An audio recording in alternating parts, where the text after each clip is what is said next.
A atau selain A. Agar supaya apa-apa yang akan kita pelajari ini lebih bisa dipahami, izinkan saya share slide Bapak Ibu. Mudah-mudahan slide ini sudah tampak di hadapan Bapak Ibu semuanya.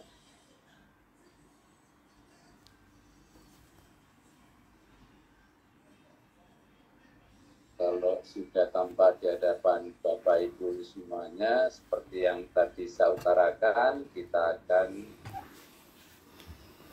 diskusikan mengenai apa toh itu biostatistika, peran apa toh yang dimainkan biostatistika dalam penelitian di bidang kesehatan, dan kenapa kok kita perlu belajar biostatistika. Sulit-sulit belajar biostatistika itu manfaat apa yang nanti Bapak Ibu peroleh dengan belajar biostatistika. Baik, biostatistika itu ilmu yang membahas mulai dari bagaimana toh cara kita bisa memperoleh data. Setelah data kita peroleh, bagaimana toh cara kita bisa meringkaskan data. Setelah kita ringkaskan, bagaimana cara kita bisa menyajikan data. Lalu bagaimana cara kita bisa memanfaatkan ukuran numerik, ukuran deskriptif dari sekumpulan data. Poin yang pertama tadi dinamakan biostatistik deskriptif. Sedangkan biostatistika bagian yang kedua yang jauh lebih penting dibandingkan bagian yang pertama yang dinamakan biostatistika inferensial yang meliputi estimasi atau pendugaan dan pengujian hipotesis. Baik, itu pengertian dari biostatistika Bapak Ibu. Lalu peran apa toh yang dimainkan biostatistika dalam penelitian di bidang kesehatan?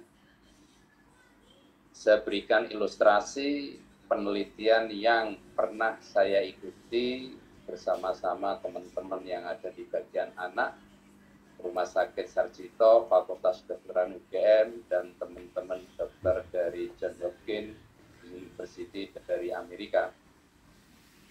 Penelitiannya mempunyai tujuan untuk mengetahui pengaruh, mengetahui efek periodik penambahan vitamin A pada anak balita yang tinggal di suatu kabupaten. Persisnya penelitian ini dilakukan di Kabupaten Purworejo, masuk wilayah Provinsi Jawa Tengah.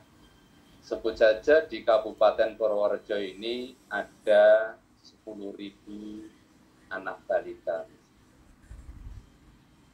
Kalau kita menginginkan penelitian ini adalah penelitian yang ideal, penelitian yang baik, penelitian yang tanpa salah, maka 10.000 anak balita tanpa ada satupun yang terlewatkan ikutkan dalam penelitian ini. Di penelitian yang ideal itu penelitian yang melibatkan seluruh subjek penelitian yang ada di populasi penelitian.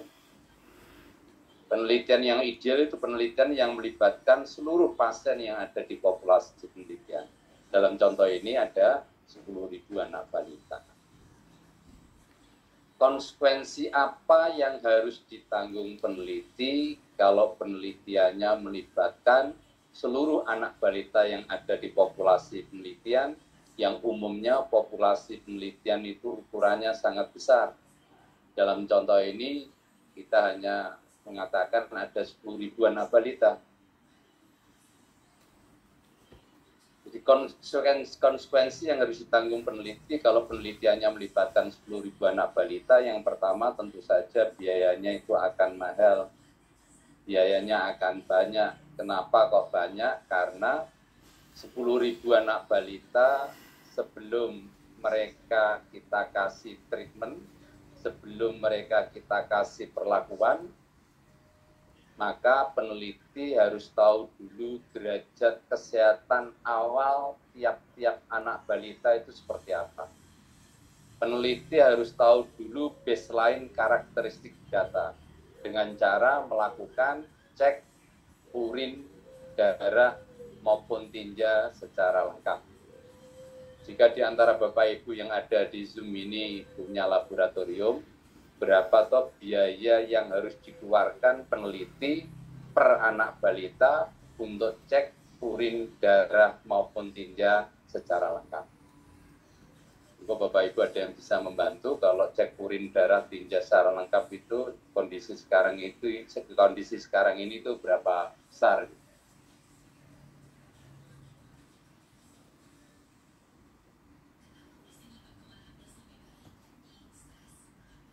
Ada yang bisa bantu Bapak Ibu? Izin mungkin sekitar 300 sampai 500 ribu. 300 sampai 500 ribu. Jadi, matur nuwun Ibu. Kalau ini misalnya saya ambil yang besar tadi ya 500 ribu gitu. 500 ribu. Kan dikalikan dengan 10 ribu. 10 ribu anak balita. Kemudian dikalikan dengan 3 kali pengukuran karena penelitian ini berlangsung selama 2 tahun Bapak Ibu. Jadi di awal penelitian, selain karakteristik data, diukur di awal, lalu 1 tahun setelah mereka kita kasih treatment, lalu tahun kedua juga diukur, maka ini biayanya adalah 500.000 kalau 10.000 dikalikan 3 kali pengukuran. Biayanya sebesar ini. Baru untuk biaya laboratorium. Walaupun penelitian ini yang membiayai salah satu sponsor dari Amerika, pihak sponsor tidak mampu, tidak mau membiayai kalau penelitiannya melibatkan 10.000. Karena tadi biayanya ini sangat mahal. Karena pihak sponsor tidak mampu, tidak mau membiayai kalau penelitiannya melibatkan 10.000, maka biostatistika memberikan solusi. Ya kalau tidak mampu 10.000 anak balita, ya kita teliti beberapa anak balita saja. Nah, beberapa anak balita itu dikenal dengan nama sampel. Sampel itu sebagian dari populasi. Nah, sebagian dari populasi satu anak balita itu sebagian dari 10.000. Ya ini sampel juga. 10 anak balita juga sebagian dari 10.000. 100 anak balita sebagian dari 10.000. 1.000 anak balita pun sebagian dari 10.000. Nah yang kita inginkan itu bukan sampel yang sembarang, bukan sampel yang hanya melibatkan 1 anak balita, tapi yang kita inginkan adalah sampel yang dapat merepresentasikan populasi. Sampel yang dapat menggantikan populasi. Sampel yang dapat mewakili populasi. Supaya sampel dapat merepresentasikan populasi, maka ada 2 syarat paling tidak yang harus dipenuhi. Yang pertama, kenapa kok dalam contoh ini peneliti memilih 1.000 anak balita? Kok tidak 100 saja? Kok tidak misalnya 10 saja? Kok tidak 500 saja? Nah, tentu saja ini ada hitung-hitungannya, ada rumusnya yang digunakan untuk menghitung berapa toh minimum ukuran sampel, berapa toh minimum anak balita harus diikutkan dalam penelitian ini. Dalam contoh ini tadi 1.000. Ada textbook standar internasional yang bisa kita gunakan sebagai rujukan untuk menghitung berapa toh minimum anak balita yang harus diikutkan dalam penelitian. Di dalam slide ini, ibu-ibu, buku pegangan yang pertama ini satu buku standar internasional, bukunya Lemeso dan kawan-kawan yang bisa kita gunakan untuk menghitung berapa anak balita yang harus diikutkan dalam penelitian. menggunakan bukunya ini, Adequacy of Sample Size in Health Studies. Buku ini pun dilengkapi dengan paket program yang dikenal dengan nama S-Size, Sample Size. Jika Bapak Ibu mau menghitung minimum ukuran sampel, tidak mau menggunakan kalkulator untuk menghitungnya, apalagi menggunakan sempoa, maka aplikasi ini bisa membantu Bapak Ibu untuk mendapatkan berapa atau minimum ukuran sampel. Namanya S-Size.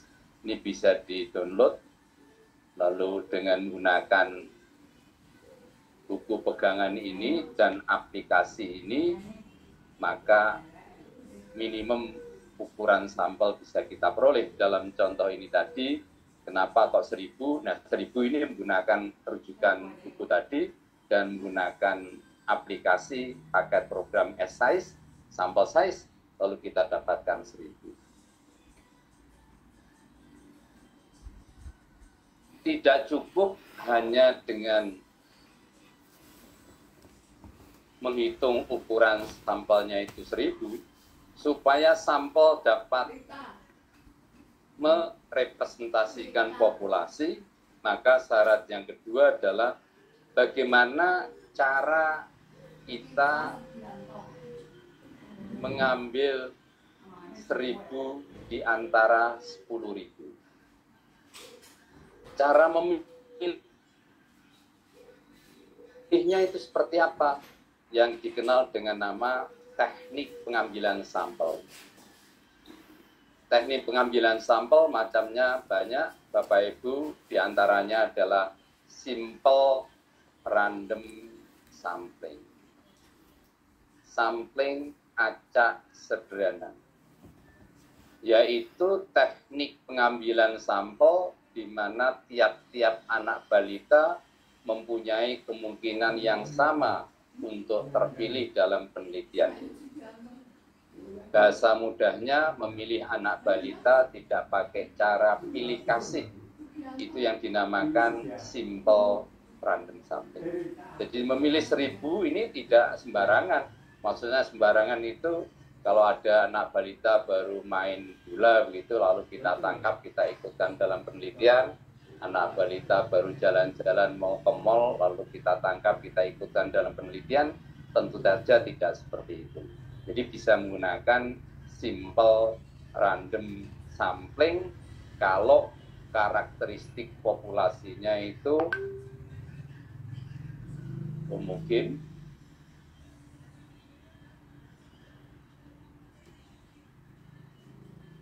kemudian lokasi penelitian tidak tersebar secara geografis, wilayah penelitian tidak luas, kemudian syarat yang ketiga untuk simple random sampling adalah harus tersedia sampling frame, harus tersedia kerangka sampel, harus tersedia daftar anak balita yang ada di kabupaten di mana kita melakukan penelitian.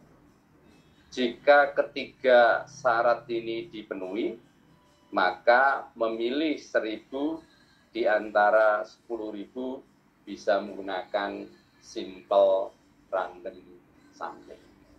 Lalu bagaimana cara memilih 1000 di antara 10.000 menggunakan simple random sampling? Cara yang tradisional, yaitu menggunakan cara lotre, cara arisan.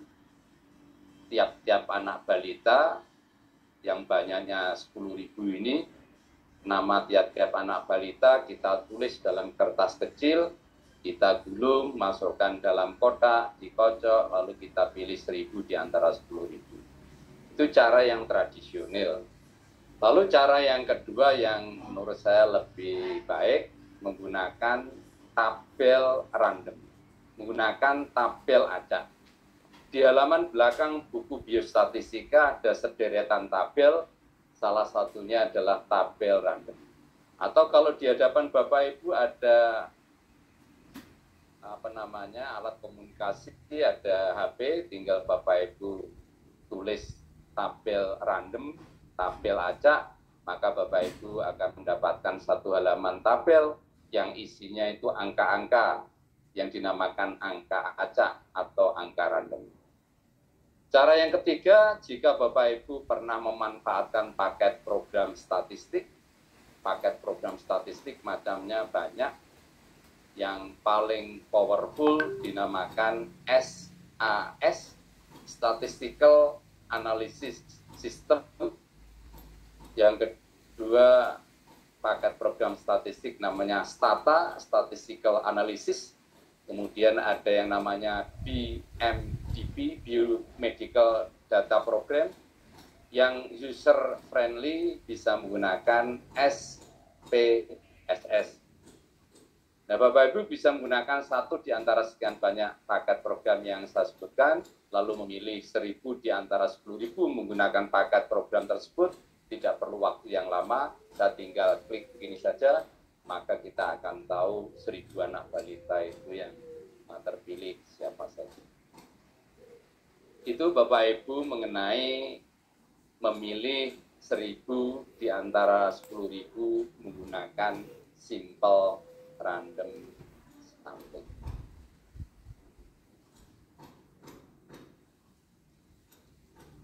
Lalu bagaimana kalau populasi penelitian kita itu tidak homogen?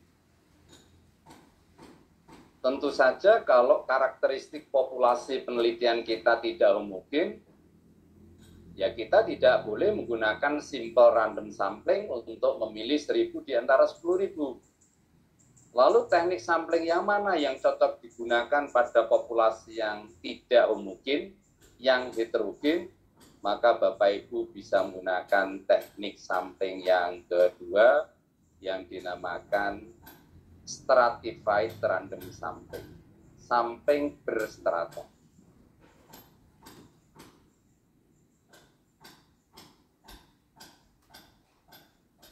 Populasi yang heterogen kita stratakan menjadi beberapa strata yang diharapkan dalam tiap-tiap strata itu sudah homogen. Kemudian di strata yang pertama yang sudah homogen itu tadi kita pilih wakilnya. Di strata yang kedua kita pilih beberapa wakil dari strata kedua, strata ketiga, dan strata yang lain. Lalu memilih wakil dalam tiap-tiap strata, kita gunakan simple random sampling. Lalu kita combine wakil dari strata pertama, kedua, ketiga, kita gabungkan. Teknik pengambilan sampel yang demikian itu dinamakan stratified random sampling. Lalu bagaimana kalau lokasi penelitian kita itu tersebar secara geografis? Wilayah penelitian kita itu luas. Kalau wilayah penelitian luas, ya jangan menggunakan simple random sampling untuk memilih 1.000 di antara 10.000, tapi kita bisa menggunakan teknik sampling yang ketiga yang dinamakan cluster sampling.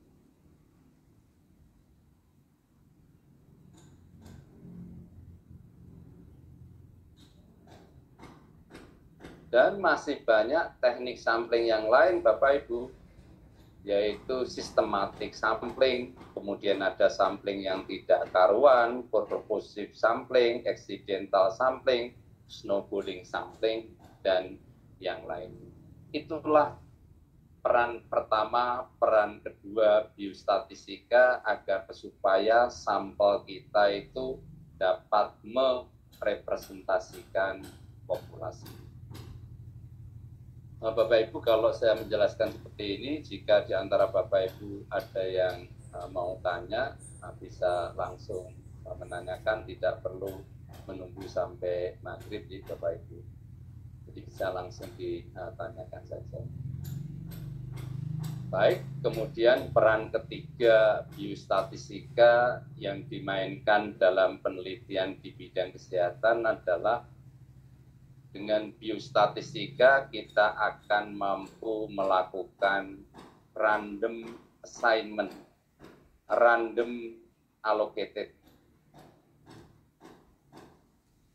Kalau menurut Bapak Ibu, desain penelitian di bidang kesehatan yang levelnya paling top, levelnya paling bagus, itu apa nih Bapak Ibu? RCT, Pak. RCT, ini matenun. Jadi desainnya ini RCT. Maka penelitian ini, penelitian yang dilakukan oleh teman-teman di bagian anak beserta saya dan teman-teman dari Johns Hopkins University, ini juga menggunakan desain RCT, Randomized Control Trial. Maka huruf R inilah peran ketiga biostatistika, yaitu digunakan untuk menentukan siapa anak balita yang harus diberi vitamin A dosis tinggi, yang dosisnya 200.000 international unit vitamin A, siapa anak balita yang dapat placebo, dapat vitamin A dosis rendah, yang dosisnya hanya 2.000 international unit vitamin A. Itu dengan cara melakukan random assignment, random allocated, agar supaya peneliti dalam menjalankan penelitiannya tidak berbuat bias, sehingga dibatasi dengan huruf R. Bahkan dalam contoh ini, dalam penelitian ini, Bapak Ibu, peneliti belum puas dengan hanya menggunakan desain RCT. Walaupun ini tadi sudah top ya, levelnya sudah bagus gitu. Supaya makin top lagi, makin bagus lagi, maka desain ini dilengkapi dengan dua huruf di depannya, yaitu double blind randomized control trial. Double blind, buta ganda, bukan berarti penelitinya tidak bisa melihat anak balita selama penelitian berlangsung. Double blind itu artinya peneliti selama penelitian selama 2 tahun tidak tahu mana tuh anak balita yang diberi vitamin A dosis tinggi, mana anak balita yang diberi vitamin A dosis rendah. Saya orang yang menghandle data, 1.000 anak balita ini ada yang ukurannya pemeriksaannya harian. Kalau ada anak yang panas, kita ukur temperaturnya itu berapa. Kalau ada yang diare berapa kali dalam 1 hari. Kalau ada yang makan bakso, komposisi baksonya seperti apa. Apakah 100% tepung karena daging sapi mahal, atau 50% tepung, 50% daging sapi. Ini yang ukuran harian. Lalu ada yang ukuran bulanan. 1.000 anak balita itu kita timbang setiap bulan selama 2 tahun. Tinggi badan anak balita tidak diukur setiap hari. Tinggi badan kok diukur setiap hari, tidak tampak perubahannya. Tinggi badan kita ukur setiap 4 bulan sekali selama 2 tahun. Pemeriksaan laboratorium, urin, darah maupun tinja dilakukan setiap tahun, yaitu di awal penelitian untuk mengetahui baseline karakteristik data. 1 tahun setelah mereka dapat treatment, kita ukur lagi, dan tahun terakhir kita ukur.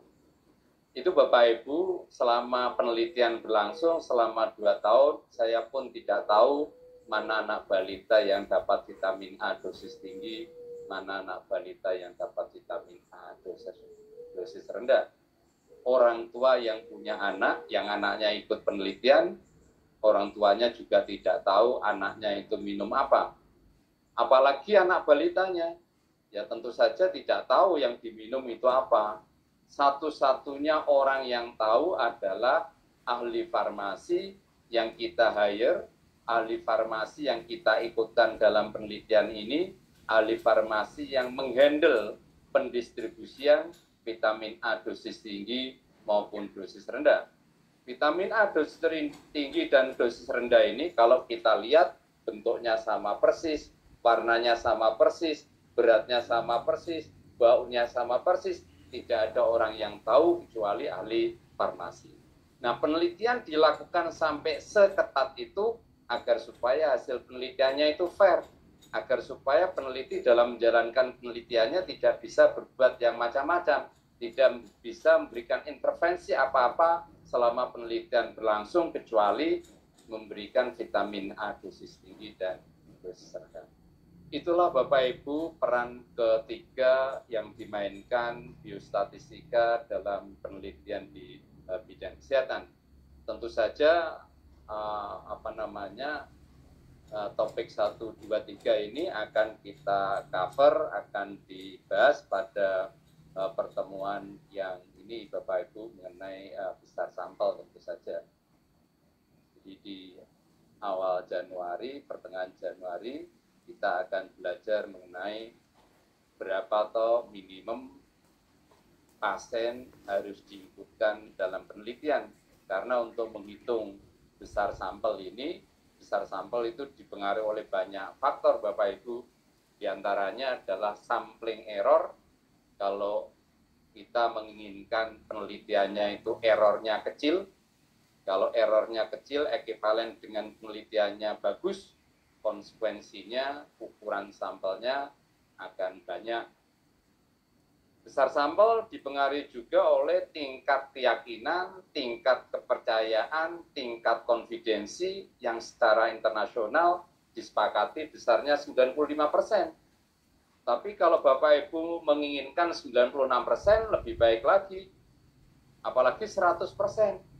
Dengan makin tingginya tingkat konfidensi, tingkat kepercayaan, tingkat keyakinan, penelitiannya makin bagus, ukuran sampelnya semakin besar.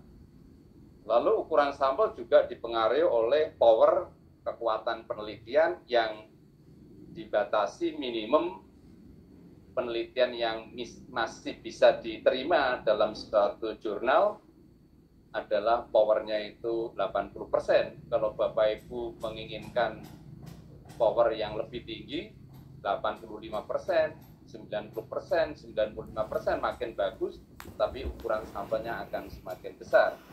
Lalu ukuran sampel juga akan dipengaruhi oleh alfa, probabilitas berbuat kesalahan tipe 1, type 1 error.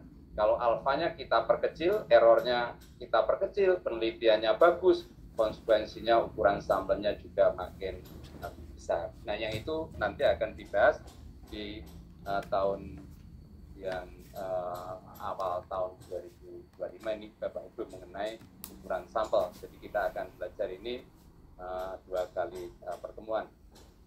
Baik, kembali ke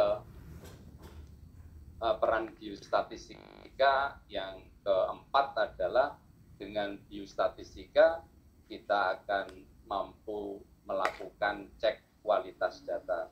Apakah data yang sudah kita kumpulkan itu kualitasnya terjamin, tidak ada extreme value, tidak ada outlier, tidak ada penjilan, tidak ada data yang tidak masuk akal. Karena kalau ada data yang tidak masuk akal, kita perlu cek apakah betul datanya memang seperti itu, ataukah mungkin operator salah dalam menginputkan data ke dalam paket program statistik. Misalnya saja ada anak balita yang beratnya misalnya 71 kg. Nah, wajar enggak anak balita punya berat yang seberat ini, sebesar ini? Kalau misalnya ini itu tidak wajar, maka kita perlu memeriksa anak ini itu siapa, kemudian yang menginputkan data itu siapa. Ternyata anak ini namanya si A, yang menginputkan data itu misalnya operatornya namanya B. Nah, ternyata operator itu salah menginputkan data. Harusnya anak balita ini punya berat 17 kg, lalu diketik 71 kg karena sedang nonton Liga Champion, jagoannya kalah sehingga harusnya 17 diketik dengan 71. Nah, ini perlu kita perbaiki untuk tiap-tiap variabel, tentu saja tidak hanya berat badan, Setelah data kita perbaiki, kualitasnya terjamin, tidak ada data yang tidak masuk akal, baru peran kelima biostatistika adalah uji statistik apa toh yang cocok digunakan untuk menjawab pertanyaan penelitian kita. Apakah kita gunakan uji statistik namanya uji T? Nah, uji T ini macamnya banyak. Apakah menggunakan independent sample t-test ataukah menggunakan dependent sample t-test, ataukah kita gunakan Toyota Innova, menggunakan ANOVA, ataukah pakai Chi-square test, ataukah kita gunakan regresi linear, gunakan regresi logistik, gunakan analisis survival. Nah, ini akan kita pelajari selama 1 semester ini Bapak Ibu. Itu khususnya mengenai teknik pengambilan sampel dan besar sampel. Itulah beberapa peran biostatistika yang dimainkan dalam penelitian di bidang kesehatan. Nah, uji-uji statistik yang akan kita pelajari Bapak Ibu, ini sudah kita ringkaskan dalam bentuk tabel yang nantinya Bapak Ibu, kalau pertemuan kali ini kan pengantar biostatistika. Kenapa kita perlu belajar biostatistika? Saya barusan menjelaskan ke Bapak Ibu peran yang dimainkan biostatistika dalam penelitian di bidang kesehatan. Maka pertemuan yang kedua minggu depan sama depannya lagi Bapak Ibu akan belajar mengenai uji statistik yang parametrik. Di antaranya adalah independent sample t-test, dependent sample t-test, one-way ANOVA, itu masuk kelompok statistika yang parametrik, yang butuh rambu-rambu, butuh syarat. Syaratnya ini lebih ketat dibandingkan yang non-parametrik. Misalnya independent sample t-test, salah satu syaratnya adalah variabel interest-nya, variabel responnya, variabel outcome-nya, variabel dependent-nya, variabel terikatnya harus diukur dalam skala yang rasio.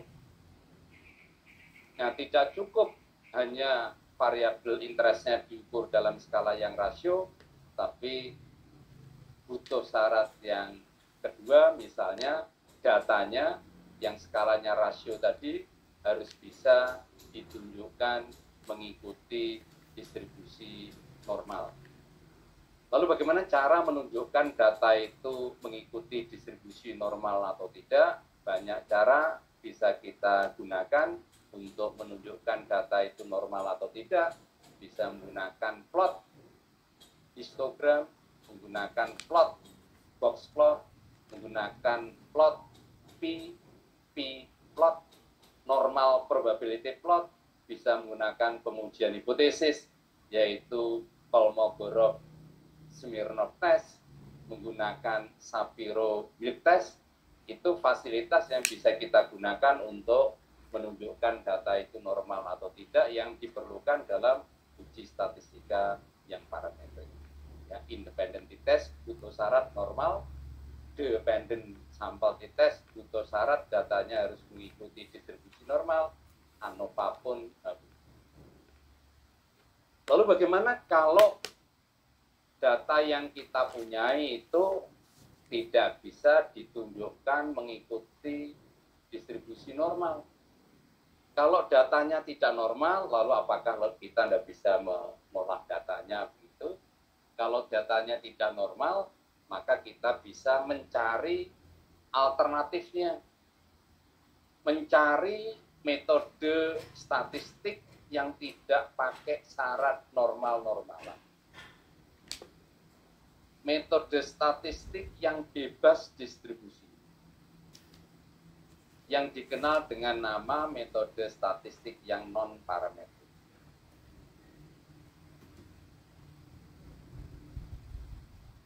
pengganti independent sampel t-test dalam statistika non-parametrik dinamakan Mann-Whitney test.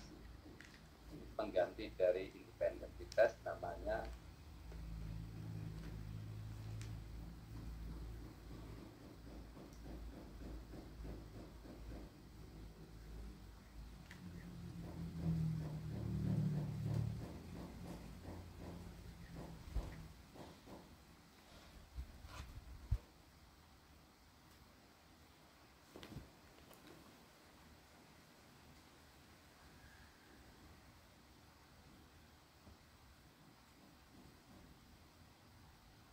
kemudian pengganti dependent sampel t-test, pengganti paired sampel t-test adalah Wilcoxon test.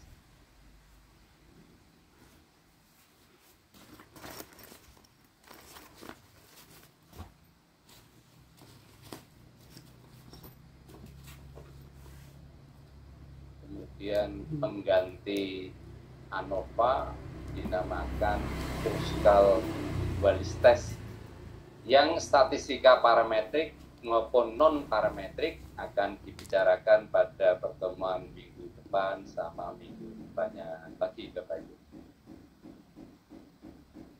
Kemudian minggu berikutnya 30 Oktober 6 November kita akan belajar mengenai regresi linier, baik itu regresi linier sederhana maupun regresi linier yang berganda.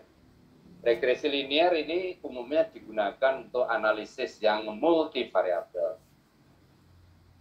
Misalnya saja dalam regresi linier, kita punya dataset yang melibatkan sekian banyak pasien, kemudian dari sekian banyak pasien itu kita punya informasi mengenai lama rawat inap, kita punya informasi number of previous admission, kita punya informasi mengenai umur si pasien, kita punya informasi mengenai gender, jenis kelamin dari pasien.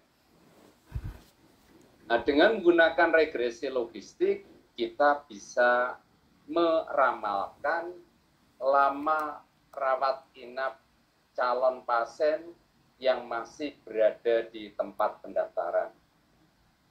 Pasien yang masih berada di tempat pendaftaran sudah bisa kita ramalkan berapa harikah dia akan dirawat di Rumah Sakit Sarjito.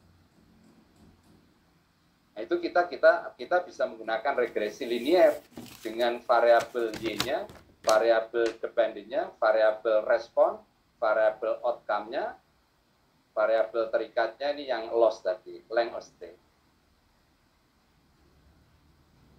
Yang berupa data skalanya rasio, data berupa angka. Pasien dirawat di Sarjito bisa 5 hari, bisa 6 hari, bisa 10 hari, bisa 15 hari misalnya, berupa data angka. Lalu beberapa faktor risiko yang saya sebutkan tadi, umur si pasien. Kalau pasien umurnya semakin tua, maka rawat inapnya semakin lama. Kemudian pasien yang sudah keluar masuk rumah sakit, rawat inapnya lebih lama atau lebih tidak lama. Pasien yang jenis kelaminnya laki-laki, lebih lama atau lebih tidak lama dirawat dibandingkan perempuan. Kalau yang laki-laki lebih lama, berapa perbedaannya? Nanti kita akan belajar regresi linier yang salah satu tujuannya adalah meramalkan. Meramalkan nilai Y, meramalkan lama rawat inap pasien, meramalkan lama rawat inap calon pasien yang masih berada di tempat pendaftaran. Nah, meramalkan lama rawat inap bisa kita peroleh dengan baik, dengan tepat kalau karakteristik dari calon pasien yang masih berada di tempat pendaftaran itu diketahui. Karakteristik apa yang diperlukan agar supaya kita bisa meramalkan lama rawat inap pasien? Tadi diantaranya adalah bahwa kita harus tahu umur si calon pasien tadi, kita harus tahu jenis kelamin dari calon pasien tadi, Kita harus tahu sudah berapa kali dia dirawat. Dengan mengetahui karakteristik itu, maka kita bisa meramalkan lama merawat inap pasien. Nah, ini nanti kita gunakan regresi linier. Kebetulan regresi linier ini nanti dengan saya, ini regresi linier yang sederhana maupun regresi linier yang berganda, yang salah satu syaratnya, salah satu beda antara regresi linier dengan regresi logistik adalah variabel responnya ini, variabel dependennya, variabel outcome-nya, variabel interest-nya. Kalau regresi linier, Y-nya ini harus diukur dalam skala yang rasio. Data yang berupa angka, data yang numerik. Kemudian bagaimana kalau Y-nya itu diukur dalam skala yang nominal?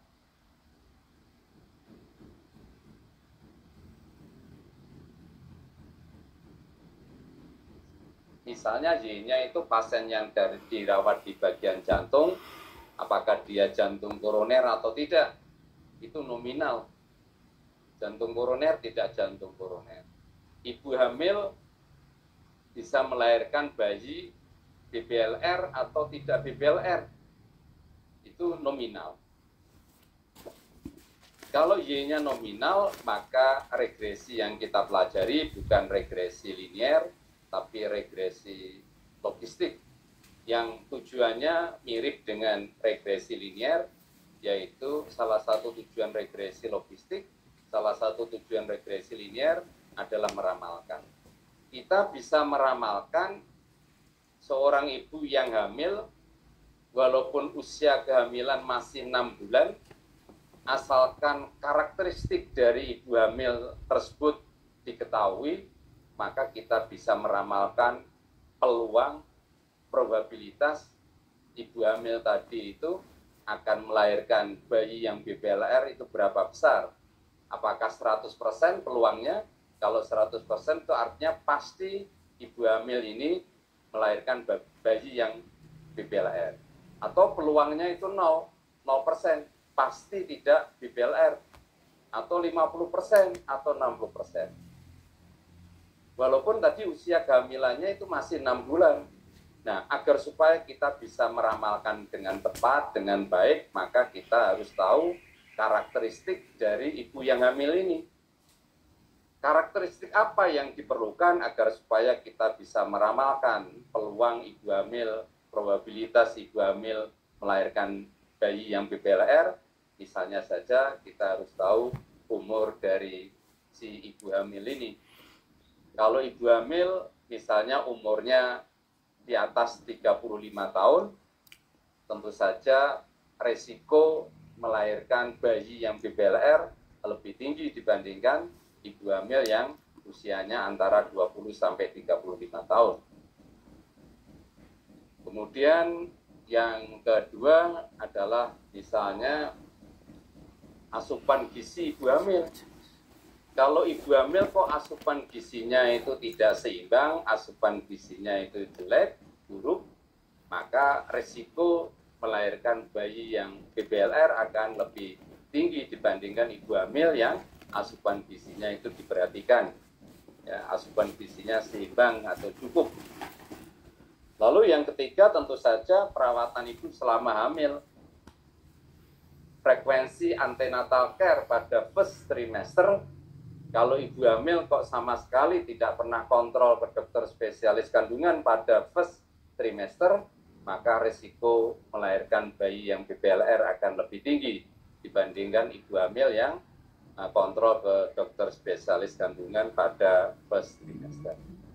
Nah, itu kita nanti belajarnya bukan regresi linier, tapi regresi yang logistik dengan outcome-nya nominal, BBLR tidak BBLR, jantung koroner tidak jantung koroner, CA cervix atau tidak, breast cancer atau tidak, kanker paru atau tidak. Nah, itu outcome yang demikian itu, maka regresi yang dipakai adalah regresi yang logistik. Kemudian topik berikutnya, Bapak Ibu, mengenai analisis survival. di dalam analisis survival ini kita akan belajar mengenai Kaplan-Meier curve, kita akan belajar log rank test, kita akan belajar Cox regression, regresi Cox. Untuk pertemuan ke-8 dan ke-9, misalkan saja kalau ada pasien yang kena jantung koroner, mereka ikut penelitian kita selama 5 tahun, misalnya dari tahun 2020 sampai tahun 2025. Kalau analisis survival, ini mirip dengan regresi logistik, tapi ada unsur waktu pengamatannya, ada opening date, dan ada closing date-nya. Misalnya penelitian kita mulai dari tahun 2020 sampai 2025,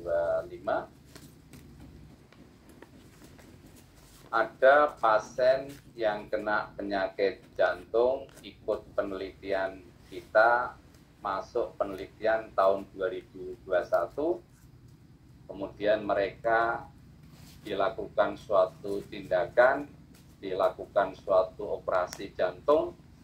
Setelah dilakukan operasi jantung, 1 tahun setelah dioperasi, kita cek kondisinya, masih hidup atau meninggal. Kalau masih hidup, kita ikuti tahun kedua, 2022, masih hidup, 2023 masih hidup, sampai akhir penelitian kita masih hidup, lalu setelah itu tidak kita ikuti lagi. Lalu pasien yang kedua kena penyakit jantung juga, ikut penelitian kita di awal penelitian tahun 2020, lalu dia dilakukan suatu tindakan, dilakukan suatu operasi, 1 tahun setelah dilakukan operasi, misalnya masih hidup, lalu tahun kedua ternyata sudah meninggal, maka tidak kita ikuti lagi pada tahun-tahun yang berikutnya. Nah, data yang tadi meninggal dan tidak, dengan ada waktu pengamatannya, berapa lama dia ikut penelitian, itu analisisnya pakai analisis survival, yaitu bisa menggunakan Kaplan-Meier curve, kurva Kaplan-Meier, atau kita bisa membandingkan tahan hidup pasien yang laki-laki dengan yang perempuan, itu lebih lama yang mana setelah mereka dilakukan suatu tindakan, atau kita bandingkan umur yang tua dengan umur yang muda, atau kita bandingkan bahan yang dipakai untuk operasi, itu lebih baik yang dioperasi pakai bahan A atau menggunakan bahan yang B.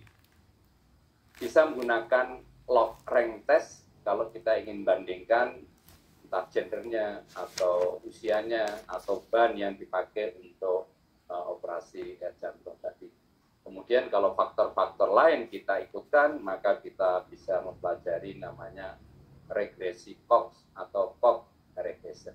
Akan dibicarakan pada pertemuan yang ke-8 maupun yang ke-9. Kemudian pertemuan berikutnya, Bapak Ibu, kita akan belajar mengenai repeated measurement ANOVA ini. Ini sebetulnya ANOVA. Kalau ANOVA kan pengukurannya hanya 1 kali saja. Kalau pengukurannya itu berulang kali, misalnya di awal penelitian kita ukur responnya, misalnya 1 minggu setelah dilakukan suatu tindakan, dikasih treatment, kita ukur lagi outcome-nya, minggu kedua kita ukur lagi, ketiga, keempat, pengukurannya berkali-kali, repeated measurement, maka analisisnya bisa menggunakan ANOVA yang repeated, ya. Repeated measurement ANOVA. Sama-sama ANOVA, cuma ANOVA yang repeated measurement. Atau kalau misalnya tidak mau menggunakan repeated measurement ANOVA, bisa menggunakan multi-level analysis, yaitu yang mirip dengan ANOVA repeated, cuma dia lebih advance lagi untuk yang multi-level analisis. Tapi itu tidak kita bicarakan, yang kita bicarakan hanya repeated measurement ANOVA, Bapak Ibu. Kemudian dua pertemuan terakhir ini untuk besar sampel tadi sudah saya utarakan ke Bapak Ibu, bisa menggunakan buku besar sampelnya Lemeso dan kawan-kawan, atau mungkin Bapak Ibu punya textbook yang lain lagi, monggo. Yang di buku ini ada sekian banyak formula, ada sekian banyak rumus, kapan kita menggunakan rumus A, kapan rumus B, kapan rumus C, kapan rumus D, bisa dipelajari pada buku Adequacy of Sample Size and Health Studies. Kemudian jika Bapak Ibu tidak suka menggunakan kalkulator, apalagi menggunakan sempoa, maka Bapak Ibu bisa menggunakan aplikasi pakai program namanya S-Size. Sample size membantu kita untuk menghitung berapa atau minimum ukuran sampel. Kemudian yang terakhir saya akan mereview keseluruhan materi yang sudah diberikan oleh beberapa pembicara ini. Di dalam biostatistika ini ada 3 pembicara, diantaranya tadi saya sudah sebutkan sebagai koordinator. Setelah Bapak Ibu mempelajari ini semua, karena saya nantinya akan ditagih oleh prodi Bapak Ibu, nilai Bapak Ibu itu berapa besar, inginnya saya tidak mau menilai Bapak Ibu, tapi kan harus diminta nilainya. Oleh sebab itu, nanti Bapak Ibu bisa membuat, atau mulai dari sekarang sebetulnya, Bapak Ibu bisa menyiapkan namanya mini tesis. Boleh juga mini tesis yang masih proposal Bapak Ibu. Atau Bapak Ibu menggunakan mini research project. Kalau Bapak Ibu sudah punya proposal, ya akan lebih baik gunakan yang mini tesis proposal Bapak Ibu. Apalagi kalau sudah punya data, sudah diolah akan baik. Lalu formatnya seperti apa, Bapak Ibu? Formatnya adalah yang pertama, Bapak Ibu seperti biasa ya dalam tesis ini ada pendahuluan, latar belakang kenapa Bapak Ibu melakukan penelitian. Pendahuluan ini singkat saja, tidak seperti pada tesis ya, pendahuluan tidak 500 halaman ya, pendahuluan 500 halaman. Pendahuluan mungkin 1, 2, 3, 4, atau 5 halaman misalnya saja, secara singkat saja pendahuluan, kemudian tinjauan pustaka pun singkat. Lalu yang saya utamakan Bapak Ibu selain 1, 2 adalah yang nomor 3 ini, yang utama, dan yang nomor 4 ini Bapak Ibu untuk biostatistika. Yaitu di bab 3 tentu saja ada metode penelitian. Di dalam metode penelitian bab 3 Bapak Ibu kan mestinya akan menuliskan desain penelitian Bapak Ibu, apakah menggunakan RCT, desain penelitian yang eksperimental murni seperti RCT tadi, atau Bapak Ibu menggunakan desain penelitian yang eksperimental yang semu, kuasi eksperimental, atau Bapak Ibu menggunakan desain penelitian yang observasional. Ada 3 yang terkenal, yaitu prospektif study design, atau Bapak Ibu menggunakan retrospektif study design, atau Bapak Ibu menggunakan desain yang proseksional. Jadi diutarakan di bab 3, desain Bapak Ibu itu seperti apa, lalu jalannya penelitian, kalau desainnya RCT itu seperti apa. Tentu saja ada kriteria inklusi, ada kriteria eksklusi. Artinya subjek penelitian Bapak Ibu itu seperti apa. Kriteria inklusinya pasti ada, tapi kalau kriteria eksklusi tidak selalu ada dalam. Oh ya. Nah. Udah ya? Ya. Ya.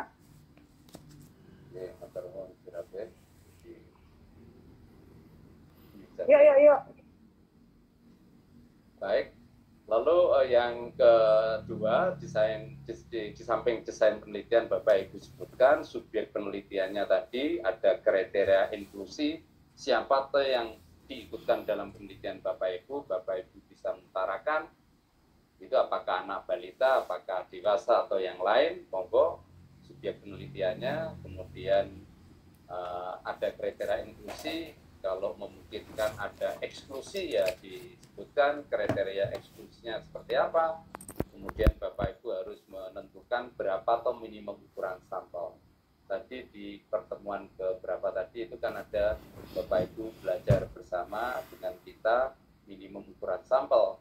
Pertemuan ke-12 dan ke-13 ini ukuran sampel, maka Bapak Ibu menyebutkan di bab 3 ini minimum ukuran sampelnya itu berapa besar, dengan menggunakan tentu saja ditulis formulanya seperti apa, atau Bapak Ibu menggunakan size, lalu minimum ukuran sampelnya itu seperti apa. Nah, supaya sampel dapat merepresentasikan populasi, tidak cukup dengan menghitung minimum ukuran sampel, tapi juga Bapak Ibu harus menggunakan teknik pengambilan sampelnya itu apakah pakai simple random sampling kah, atau menggunakan stratified random sampling, atau menggunakan cluster sampling, atau systematic sampling, atau yang lain. Nah, ini juga perlu diinformasikan ke dalam mini tesis ini. Kemudian variabel yang Bapak Ibu teliti gitu, kan ada sekian banyak variabel yang Bapak Ibu teliti, kemudian dituliskan definisi operasional dari variabel Bapak Ibu yang teliti, sekaligus skala pengukuran. Skala pengukuran itu ada nominal, ordinal, interval, rasio. Nah, interval rasio kalau saya tidak saya bedakan, sehingga skala pengukuran hanya ada nominal, ordinal, interval rasio jadi satu. Saya lebih condong memilih hanya ada 3 skala pengukuran, namun demikian jika Bapak Ibu mengatakan skala pengukuran ada 4, ya monggo saja, nominal, ordinal, interval, dan rasio itu dibedakan. Sebetulnya bedanya apa toh skala pengukuran, interval, dan rasio? Melihatan kesamaannya hanya ada satu bedanya antara skala, interval, dan rasio, yaitu titik nolnya tetap atau tidak. Kalau titik nolnya tetap, skalanya rasio, kalau tidak itu interval. Daripada kita pusing 7 keliling memikirkan titik nol itu tetap atau tidak, maka skala pengukuran, interval, dan rasio tadi saya pilih yang sama Bapak Ibu. Lalu Bapak Ibu perlu melakukan seperti peran kelima biostatistika tadi, kan uji statistik apa atau yang cocok digunakan untuk menjawab pertanyaan penelitian Bapak Ibu. Di dalam suatu riset, mini riset project atau tesis, kan pertanyaan penelitiannya tidak hanya satu, bisa beberapa pertanyaan penelitian, dan uji statistiknya bisa berbeda-beda. Dalam suatu laporan hasil penelitian bisa uji statistiknya bermacam-macam. Mungkin membandingkan tertentu pakainya independent sample t-test, lalu hipotesis yang berikutnya atau pertanyaan berikutnya bisa menggunakan dependent sample t-test, lalu yang berikutnya lagi misalnya pakainya ANOVA. Jadi dalam suatu penelitian uji statistiknya bisa bermacam-macam, tergantung pada skala pengukuran dari variabel yang kita ukur. Apakah nominal, ordinal, interval, rasio itu akan menentukan uji statistik yang cocok digunakan. Jika Bapak Ibu baru punya proposal, tesis proposal, maka tentu saja kan belum punya data. Kalau belum punya data, maka bab 4-nya itu Bapak Ibu harus menuliskan namanya dummy table. Rancangan tabel, andai kata Bapak Ibu sudah punya data, datanya diolah, itu kira-kira diletakkan tabelnya seperti apa. Jadi rancangan tabelnya disebutkan. Ada beberapa tabel yang tabel rancangan, andai kata hasilnya misalnya p-value-nya sekian, katakanlah RR-nya sekian, lalu maknanya itu seperti apa, walaupun belum punya data yang diolah, bisa dibikin tabel. Tapi kalau Bapak Ibu sudah punya data, tentu saja datanya diolah, lalu dimasukkan data itu ke dalam tabel yang bukan rancangan lagi, tapi tabel yang memang seharusnya Bapak Ibu itu berikan tabelnya. Kemudian tentu saja tidak hanya dummy table atau ringkasan hasil penelitian dalam tabel, lalu ada misalnya di dalam bab 4 atau mungkin bab 5 hasilnya itu diinterpretasi gitu ya, dibahas, dionek-onek gitu, lalu hasilnya itu seperti apa.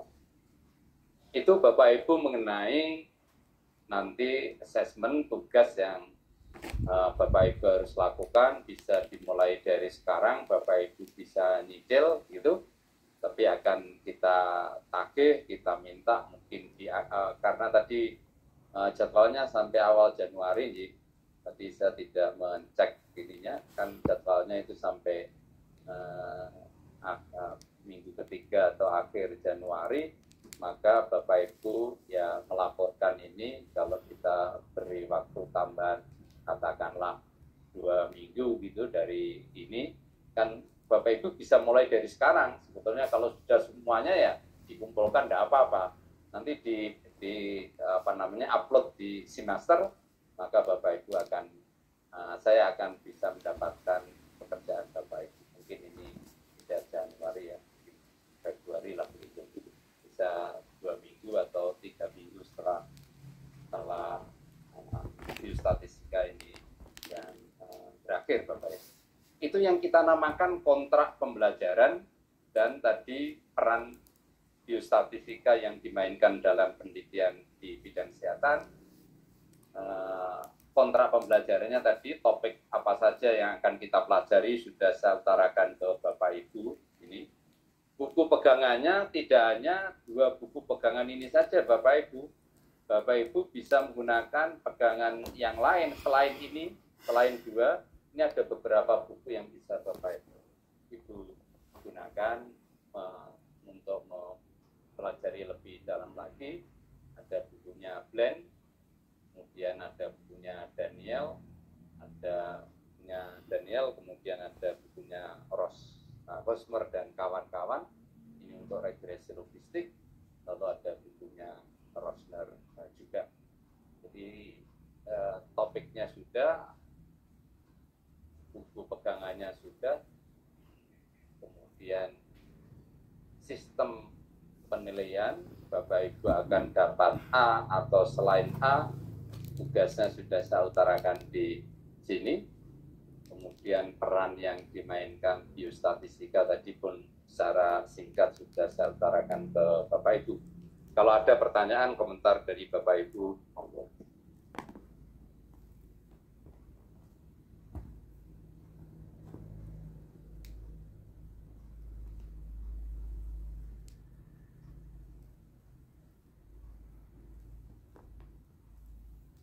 Baik, sambil menunggu pertanyaan Bapak Ibu, kenapa kok kita perlu belajar biostatistika? Selain 5 peran biostatistika, maka kita tambahkan lagi Bapak Ibu, mengingatkan bahwa Bapak Ibu memang perlu belajar biostatistika.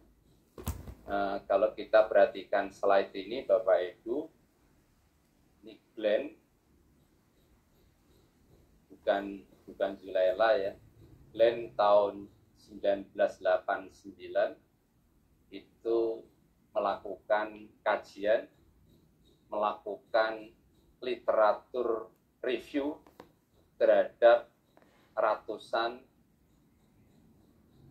hasil penelitian yang dipublish di medical journal. Lalu hasil yang diperoleh oleh Glenn pada tahun 1989 itu sangat mencengangkan kita. Kenapa demikian? Karena 55 sampai 75%-nya artikel yang dipublish di medical journal tahun 50-an itu salah dalam menggunakan biostatistika. Ini yang mereview sekali lagi bukan Zulaila tapi Glenn. Kalau Zulaila nanti bias karena saya mengajar biostatistika. Kalau menurut Bapak Ibu, ini kan tahun yang sudah jadul ya, tahun 50-an. Nah, Glenn itu tidak hanya mereview, mengkaji artikel-artikel yang dipublish di medical journal tahun 50-an, tapi juga di tahun 60-an. Walaupun persen salahnya itu turun, tapi masih besar.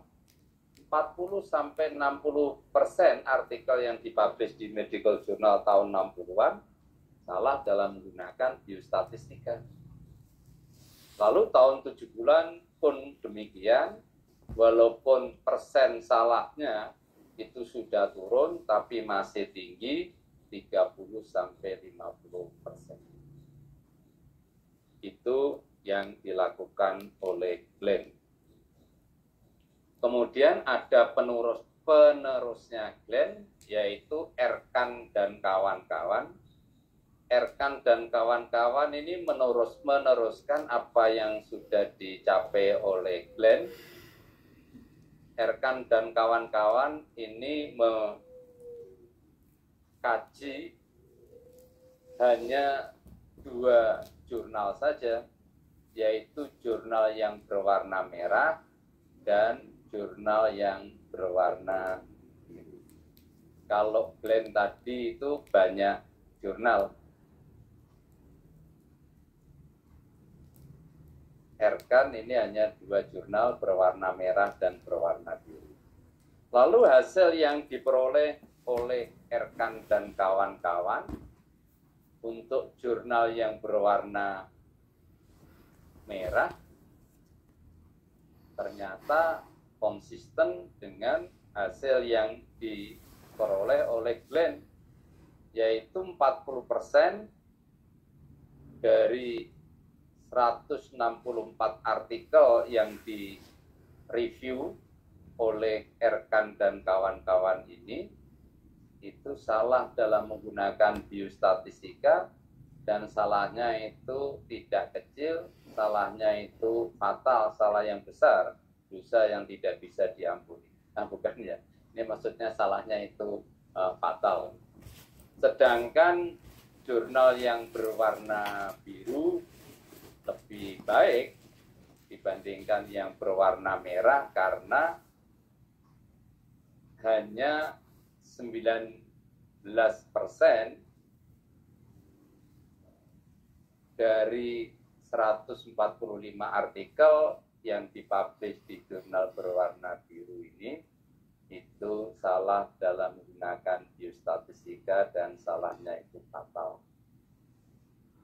Kemudian ada penerus dari Erkan di tahun 2010, Zim dan kawan-kawan mengkaji pada jurnal yang berwarna hijau di tahun 2004 sampai 2008. Jurnal artikel-artikel yang dipublish di jurnal berwarna hijau dari tahun 2004 sampai 2008 dikaji oleh Zim, ternyata salahnya tidak turun, bahkan salahnya hampir mencapai 80%. Itulah kenapa Bapak Ibu lalu diminta untuk belajar biostatistika. Kemudian Strasak dan kawan-kawan itu mencatat ada 47 macam kesalahan yang biasa dilakukan oleh peneliti pada saat peneliti mempublish hasil penelitiannya di medical journal. Nah, 47 macam itu apa? Tentu saja kalau kita bahas satu persatu ya nanti bisa 1 semester, tapi intinya 47 macam ini oleh Strasak ditinjau dari 3 sudut pandang. Yang pertama adalah ditinjau dari desainnya. Kemudian Strasak juga tidak hanya meninjau dari desain penelitiannya, tapi analisis datanya. Juga disoroti mengenai bagaimana cara menyajikan data hasil penelitian ke dalam artikel yang dipublish di medical journal. Jadi dari 3 sudut pandang ini, lalu Strasak itu mencatat ada 47 macam kesalahan. Misalnya yang pertama ini, artikel yang dipublish di medical journal itu tidak disebutkan secara clear, secara jelas mengenai tujuan penelitiannya, kemudian outcome utamanya itu yang mana tidak disebutkan beserta skala pengukuran. Kalau ada artikel yang tidak menyebutkan secara jelas tujuan penelitian maupun outcome yang primer, utama, maka dicatat oleh Strasak itu sebagai suatu kesalahan. Nah, tidak hanya ini saja, Strasak juga mencatat mengenai besar sampel. Misalnya saja dalam artikel disebutkan penelitiannya melibatkan 100 pasien misalnya. Tapi tidak disebutkan 100 pasien itu dari mana, faktor apa saja atau yang mempengaruhi. Di depan tadi saya mengatakan besar sampel itu salah satunya kan dipengaruhi oleh sampling error. Harusnya disebutkan, oh sampling error yang kita pakai untuk mendapatkan 100 pasien, misalnya 5%. Sampling errornya kita sebutkan. Nah ini tidak disebutkan, jangan-jangan sampling errornya 100%. Sampling error 100%, penelitiannya kan tidak karuan. Oleh sebab itu Strasak lalu minta, ya kalau memang itu 100, itu faktor apa yang mempengaruhi ukuran sampel? Kalau memang betul sampling error mempengaruhi ukuran sampel, maka dipilih oleh peneliti itu berapa besar? Apakah 5%? Memang yang umum dipilih sampling error itu 5%. 4% lebih baik, 1% lebih baik, tapi konsekuensinya ukuran sampelnya semakin besar. Lalu 6% masih memungkinkan sampai sampling error itu ditoleransi 10% Bapak Ibu. Tapi kalau sampling error sudah melebihi 10% ya sudah dianggap penelitiannya tidak baik karena errornya sudah tinggi. Jadi diberi toleransi sampling error itu sampai maksimum 10%. Makin rendah dari 10%, makin bagus, konsekuensinya ukuran sampelnya makin besar. Kemudian tadi juga sudah saya singgung mengenai peran biostatistika selain ukuran sampel. Ini teknik pengambilan sampel. Bapak Ibu memilih 100 tadi dari 1000 itu pakai teknik sampling yang mana? Sudah diketahui misalnya populasinya heterogen kok pakainya simple random sampling. Ya tidak pas. Penelitian wilayah yang wilayahnya luas kok pakainya simple random sampling. Ya boleh saja, tapi banyak kendala yang akan dihadapi peneliti pada saat penelitian menggunakan wilayah yang luas pakai simple random sampling yang seharusnya sebaiknya menggunakan cluster sampling. Misalnya saja begini, kalau kita ingin tahu berapa atau prevalensi anak balita yang stunting di DIY. Di DIY itu kan wilayahnya luas. Kalau kita ingin memilih 50 di antara katakanlah puluhan ribu anak balita yang ada di DIY, memilih 50 di antara puluhan ribu anak balita, jika memilihnya itu pakai simple random sampling, maka akan ada kendala yang dihadapi peneliti. Kendalanya apa? 50 anak balita yang terpilih, 10 yang pertama, misalnya tempat tinggalnya di Sleman paling utara. Harus jalan kaki 3 jam dari Kaliurang, mendatangi 10 anak balita yang terpilih. Kita ukur tinggi badannya, kita tanyakan umurnya, kemudian kita bisa tahu di antara 10 itu siapa yang stunting, siapa yang tidak stunting. Kemudian 10 yang kedua, anak balita yang terpilih itu di Kulon Progo, sudah Kulon Progo paling kulon, jalan kaki 5 jam dari Wates. 10 anak balita tersebut kita datangi, kita ukur tinggi badannya, kita tanyakan umurnya, lalu kita catat siapa yang stunting, siapa yang tidak. Kemudian 10 yang ketiga, anak balita ini tinggalnya di Gunung Kidul, sudah Gunung Kidul paling kidul, jalan kaki 10 jam dari Wonosari. Kita datangi, kita ukur tinggi badan, tanyakan umurnya, siapa yang stunting, siapa yang tidak. 10 yang keempat, anak balita yang terpilih, itu tinggalnya di Bantul paling selatan, 10 terakhir di kota Jogja paling tengah. Maka mendatangi 50 anak balita tersebut harus keliling wilayah DIY, dari Sleman paling utara, Kulon Progo paling kulon, Gunung Kidul paling kidul, Bantul paling selatan, kota Jogja paling tengah. Oleh sebab itulah maka bisa menggunakan teknik sampling yang misalnya menggunakan klaster sampling. Di DIY itu terdiri atas 4 kabupaten, 1 kota yang kita namakan klasternya. Kemudian dalam klaster sampling itu kita pilih klasternya, bukan anak balita, kita pilih klaster, kita pilih 1 atau 2 kabupaten kota. Misalnya kita pilih 1 saja, terpilih Sleman. Maka penelitian kita sekarang kita konsentrasikan pada Kabupaten Sleman. Seluruh anak balita kita ukur tinggi badan, umurnya untuk mengatakan siapa yang stunting, siapa yang tidak. Kemudian kita hitung persentase anak balita yang stunting di Sleman berapa besar, kita gunakan untuk menyimpulkan prevalensi anak balita yang stunting di DIY.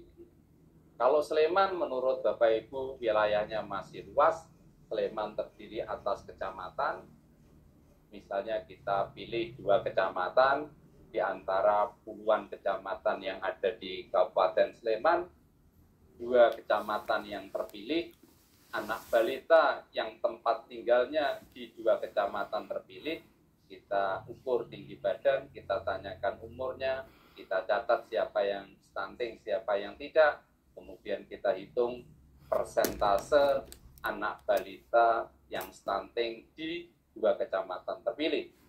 Yang hasilnya kita gunakan untuk menyimpulkan prevalensi anak balita yang stunting di DIY. Kalau kecamatan, menurut Bapak Ibu wilayahnya masih luas, kecamatan terdiri atas desa, kemudian desa luas, dusun luas, pilih RW luas, pilih RT. Kalau RT luas ya tidak perlu melakukan penelitian lagi. Itu yang kita namakan cluster sampling. Ini perlu diinformasikan pada saat kita mempublish hasil penelitian di medical journal. Kemudian yang berikutnya adalah powernya ini. Di depan tadi saya mengatakan salah satu faktor yang mempengaruhi ukuran sampel adalah power, kekuatan penelitian yang ini secara internasional disepakati minimum power penelitian itu 80%.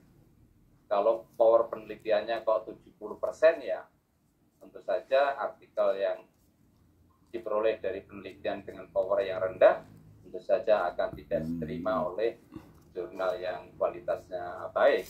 Jadi batasannya adalah 80%, 85% makin bagus, 90% makin bagus, apalagi 100%. Dengan power yang semakin tinggi, ukuran sampelnya akan semakin besar. Yang berikutnya adalah mengenai random assignment, random allocated.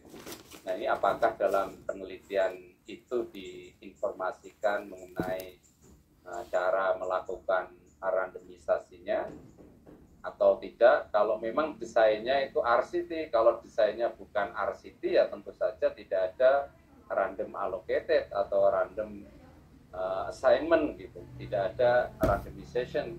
Tapi kalau desainnya itu eksperimental yang murni, maka kita tentu saja perlu menginformasikan bagaimana cara melakukan random assignment atau random allocated. Yang berikutnya adalah blinding, seperti contoh ilustrasi yang tadi saya pakai, yaitu desain penelitiannya tidak cukup dengan hanya RCT, tapi ini ada tambahan 2 huruf di depannya, double blind randomized control trial. Kalau memang ada, ini akan lebih baik dibandingkan dengan hanya RCT saja. Kemudian dalam menjalankan penelitian, kalau penelitiannya tadi menggunakan 2 perlakuan, treatment placebo, vitamin A dosis tinggi, dosis rendah, maka kedua kelompok yang dapat vitamin A dosis tinggi maupun dosis rendah itu harus comparable, sebanding jenis kelamin laki-laki perempuan pada kelompok vitamin A dosis tinggi dengan vitamin A dosis rendah itu harus banding jenis kelaminnya. Walaupun umurnya sama-sama di bawah 5 tahun, itu harus banding. Misalnya semuanya mengarah ke dekat 5 tahun atau tidak. Kemudian asupan gizinya 2 kelompok itu sebanding. Pokoknya 2 kelompok itu kita bikin sebanding sesama mungkin. Yang beda adalah yang satu dapat vitamin A dosis tinggi setiap 4 bulan sekali selama 2 tahun, kelompok yang satu lagi dapat vitamin A dosis rendah yang didistribusikan setiap 4 bulan sekali selama 2 tahun. Nah, setelah itu tentu saja kita bisa melakukan uji untuk baseline karakteristik datanya untuk meyakinkan bahwa data kita itu kedua kelompok itu harus relatif sama. Ini mengenai desainnya, seterusnya nanti untuk analisis dan seterusnya Bapak Ibu kalau memungkinkan pertemuan berikutnya kita coba lanjutkan yang ini. Begitu Bapak Ibu. Itu Bapak Ibu mengenai mengenai peran pertama, peran biostatistika, atau ini tadi digunakan untuk memberikan gambaran kepada kita perlunya belajar biostatistika. Sebelum kita akhiri, Bapak Ibu kalau ada pertanyaan,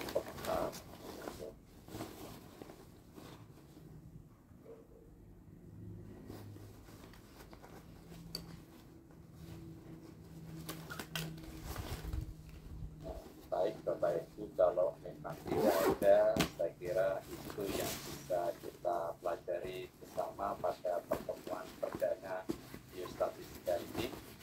Banyak kekurangannya, mohon maaf, agar supaya apa-apa yang kita pelajari ini bermanfaat bagi kita. Marilah kita baca Hamdalah. Alhamdulillahirabbil alamin. Assalamualaikum warahmatullahi Waalaikumsalam warahmatullahi wabarakatuh. Terima kasih. Terima kasih dokter. Terima kasih banyak dokter.